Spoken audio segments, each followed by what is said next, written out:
Welcome to Hotline TV. I'm Quinn McCord. And I'm Amy Walter. Quinn, what, do you see all those?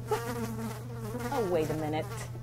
These are Republican senators. They are just dropping like flies. I know what you mean. It's getting pretty thick in here. This George Voinovich announced his retirement at the end of his term. So far, that makes 4 Republicans who are flying on out of here. Wow, that was really bad. But you know what? We made it all the way through that. Really tortured metaphor. All right, well, let's... It's an accurate metaphor. It is. All right, so let's talk about Voinovich, because he's the newest one. And, right, this comes on the heels of, who do we have now? Bond in Missouri. Brownback in Kansas. And Martinez in Florida. Yeah. All right, so some Republicans looking on the bright side would say, look, the guy's 72 years old. He's pissed off conservatives. Yeah. So he might already have trouble motivating the base there. Maybe it's good for them to get a new fresh start. Rob Portman apparently is announcing on Wednesday that he's running.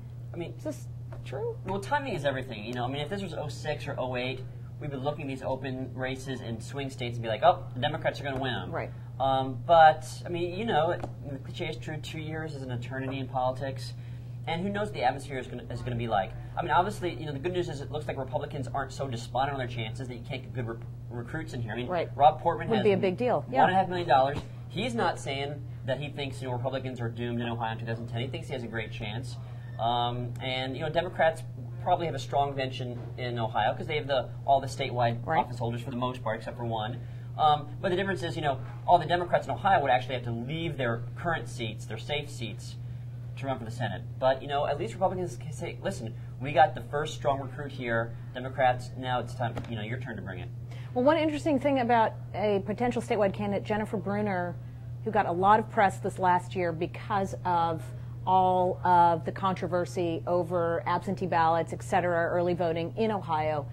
Democrats actually encouraging her not to run because they are worried about redistricting. See, all this stuff starts to play, and it's very, very, very interesting. All right, so let's think about a couple things. First of all, what does this mean for other Republicans thinking of retiring? Who else is on this list? And Jim Bunning, of course. The one person that Republicans would probably like to see retire. Yeah, I mean, the most vulnerable of the bunch. You know, they don't want to say that because, you know, Jim Bunning is the kind of sort of dude that could be goaded into running again if he thinks that people are trying to sort of shove him out the door.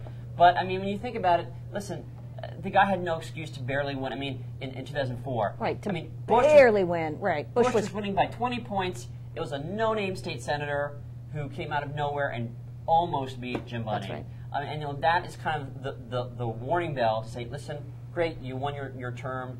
Maybe it's time to pack it in next time. And so Republicans are hoping to, you know, get maybe the Secretary of State, Trey Grayson.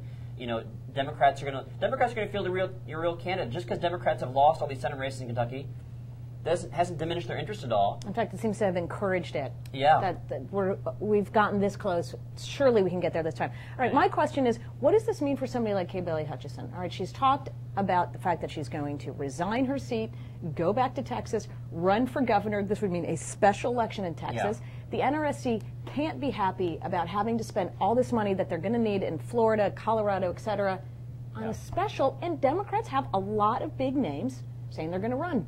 Bill White, John Sharp. Yeah.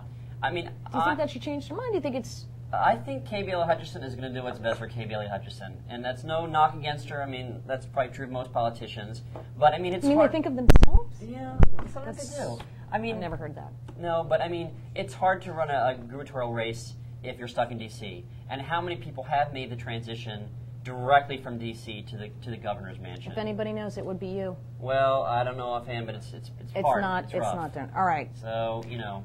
Well, unfortunately, Quinn, we're going to have to leave it there. Oh, I know we have started with Texas. We can do a whole show about Texas. All right, well, we'll do that next time. All right. For today, though, I'm Amy Walter. And I'm Quinn McCord. See you next time on Hotline TV.